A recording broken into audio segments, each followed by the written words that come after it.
Commission to manager बहुत simple है। देखो दो केसेस होते हैं। पहला केस होता है commission to a manager on a net profit before charging a commission, और दूसरा होता है commission to a manager on a net profit after charging commission. तो पहले अपन क्या करते हैं, बिफोर चार्जिंग कमीशन। मैं आपको एग्जांपल समझाता हूं। सपोज करो एक मैनेजर है, उसको मैनेजर है, पार्टनर नहीं है, मैनेजर है, तो वो उसका जो भी सैलरी जो भी कमीशन होगा वो प्रॉफिट एंड लॉस अकाउंट में जाएगा। उसको 10% प्रॉफिट पे मिलेगा बिफोर चार्जिंग कमीशन, मतलब वो वाले प्रॉफिट पे जिस पे कमीशन माइनस नहीं हुआ हो उस पे 10% कमीशन मिलेगा। तो नेट प्रॉफिट बिफोर चार्जिंग कितना है, 36,000 रुपीज है। तो यहां पे मेरा नेट प्रॉफिट कितना है, सर नेट प्रॉफिट है 36,000 रुपीज।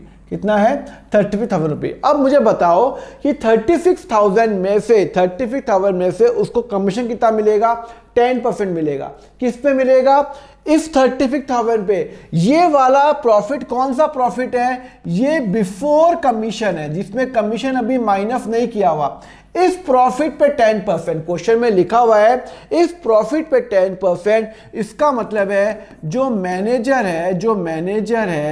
मैनेजर कमीशन जो होगा वो कितना निकलेगा, सर 36,000 का 10% कितना होता है, 3600। कितना, 3600। और बाकी का जो नेट प्रॉफिट होगा वो हम ट्रांसफर कर लेंगे to the profit and loss appropriation account, तो 32,400।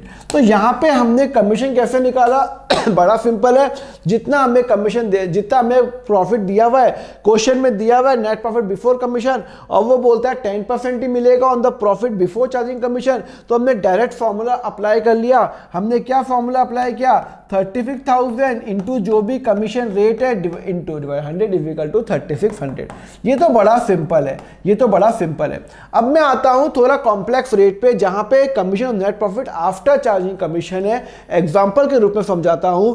देखो, manager is entitled to a 10% of the profit after charging commission. ओहो, after charging commission net profit है 33,000। एक मिनट, मेरा नेट प्रॉफिट कितना है। अब यहां पे एक प्रॉब्लम आ गई, बिफोर कमीशन कितना है, बिफोर कमीशन है 33,000 रुपये। बिफोर कमीशन कितना है, 33,000 रुपये नेट प्रॉफिट है। वो बोलता है manager is entitled to a 10% of the profit after charging commission, मतलब वो वाला प्रॉफिट पे। सुनो प्रॉब्लम पता है क्या आ गई, सुनो। मैनेजर कमीशन मुझे पता नहीं है, and to net profit after commission, ये कमीशन निकालने के बाद है, मतलब ये अगर x है तो ये 33,000 माइनस x है, ठीक है ना। अब प्रॉब्लम ये आ गई है भाई, अगर मेरा ये प्रॉफिट है, ठीक है ना, उसको कमीशन मिलेगा। कमीशन किस पे मिलेगा, इस पे मिलेगा। इसका कुछ परसेंटेज, चलो मैं इसको चेंज कर लेता हूं। हाँ, सपोज करो अगर ये x है तो ये बोल रहा है ये 10x/100 है। क्वेश्चन बता रहा है ना 10% of the profit after charging commission. एक बात बताओ, ये वाला प्रॉफिट कब निकलेगा, जब ये निकलेगा, और ये कब निकलेगा, जब ये निकलेगा। दोनों एक दूसरे से इंटरडिपेंडेंट है या नहीं है, हाँ इंटरडिपेंडेंट है ना। देखो ये तो दिया हुआ है 30,000 है, वो बिफोर कमीशन है। यहाँ पे वो बोलता है मैनेजर का जो कमीशन होगा वो नेट प्रॉफिट का 10% होगा। एक बात बताओ, net profit after charging commission कब निकलेगा, ये माइनस करने के बाद, और ये इस पे डिपेंडेंट है, ये इस पे डिपेंडेंट है। लिखा है ना on the profit after charging commission, वो वाला प्रॉफिट कमीशन माइनस करने के बाद जो आएगा। तो यार कमीशन पहले तो मुझे बताओ, पहले कमीशन कितना है, इसका 10% और ये इसका 10%। तो इसको सॉल्व कैसे करें, या तो आप ऐसे सॉल्व करो 30,000 करो दिस प्लस दिस, तो आप इसको x निकाल सकते हो, या एक फॉर्मूला का अपन शॉर्टकट करेंगे।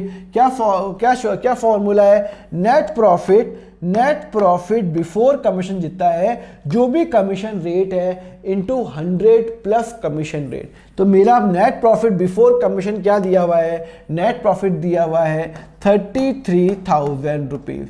क्वेश्चन में रेट क्या दे रखी है, 10%। कितना दे रखा है, आफ्टर वाले में 10%। तो हम क्या करेंगे, 100 प्लस 10 कर लेंगे, 100 प्लस 10 कर लेंगे, उसको सॉल्व करेंगे तो 33,000 इंटू 10 डिवाइडेड बाय 110। अब आप निकाल सकते हो 33,000 into 10 divided by 110 is equal to 3,000 rupees, is equal to 3,000 rupees. Clear है? तो अभी मैंने क्या किया, सुनो सुनो सुनो, अब मैं आपको प्रैक्टिकल करके बताता हूं कितना निकला। सर निकला 3,000 और 33,000 माइनस 3,000 कितने होते हैं सर? होते हैं 30,000। अब आप देख सकते हो ये जो है ये 3,000 इसका 10% है या नहीं है नहीं। पहले वाले क्वेश्चन में क्या लिखा था कि नेट प्रॉफिट बिफोर कमीशन पे निकालना है, मतलब इस पे 10% निकाल दिया 3600, फिर वो निकाल दिया। इस क्वेश्चन में लिखा हुआ है कि मुझे वो वाला कमीशन चाहिए जो इसका 10% हो, पर ये तब निकलेगा जब ये निकलेगा, ये तब निकलेगा जब ये निकलेगा, दोनों इंटरडिपेंडेंट है। तो उस केस में अपन फॉर्मूला अप्लाई करेंगे, net profit before commission into commission rate divided by 100 plus commission rate. अगर सपोज करो रेट 5% है तो जो भी मेरा नेट प्रॉफिट होगा, सपोज करो जो भी मेरा नेट प्रॉफिट होगा, सपोज करो इस क्वेश्चन में मैं एग्जांपल चेंज कर लेता हूं, अगर इस क्वेश्चन में सपोज करो इस क्वेश्चन में 5% है तो मेरा आंसर क्या निकलेगा? आंसर क्या निकलेगा? बड़ा सिंपल है, देखो 33,000 रुपीज इंटू 5, अगर 5 रेट है और 100 प्लस 5, 33,000 इंटू 5 डिवाइड 105, तो 33,000 into 5 divide 105 is equal to 1571। Clear है? चलो अब एक बार निकाल के देख लेते हैं। अगर ये है क्या 1571 और 33,000 रुपीज़ माइनस 1571 निकल जाता है 31429। एक बार 31429 का 5% निकालो, 1571 ही आता है। तो अगर कमीशन रेट दे रखी है तो हम क्या फिगर निकालेंगे? अगर आफ्टर में है तो net profit before commission into 5 divided by 105 या 10 divided 110 commission rate into 100 commission rate. और अगर बिफोर है तो कोई प्रॉब्लम ही नहीं है, डायरेक्ट अपन फॉर्मूला लगा देंगे into commission rate divided by 100। समझ में आ गया आपको? कमीशन समझ में आ गया? Thank you very much student for watching the lecture. Next part का लिंक आपको नीचे डिस्क्रिप्शन में मिल जाएगा, प्लेलिस्ट का लिंक दिया हुआ है। अगर आपको क्लास 11th और 12th के फुल लेक्चर्स चाहिए, इन डेप्थ के अंदर चाहिए, तो आप मेरा यहाँ पे ज्वाइन नाउ बटन पे क्लिक कर सकते हैं, जहां पे मैंने क्लास 11th को अराउंड 160 आवर्स का जो लेक्चर्स है, अराउंड 400 क्वेश्चन मैंने व्हाइट बोर्ड पे करा रखे हैं, एंड 12th के 1000 क्वेश्चन मैंने व्हाइट बोर्ड पे करा रखे हैं, और वो अराउंड 240 आवर्स के हैं। तो आप ज्वाइन कर सकते हो, नीचे ज्वाइन नाउ बटन क्लिक करो। आपके जो चार्जेस रहेंगे बहुत ही नॉमिनल रखे हुए हैं। क्लास 11th का only 199 rupees per month, and class 12th का है ओनली 299 पर मंथ। इसके अंदर मेरे नोट्स भी शामिल है। तो just click on the join now button और आपको दोनों का एक्सेस मिल जाएगा। Thank you very much. Next part देखने के लिए नीचे लिंक पे क्लिक कर लेना। Thank you.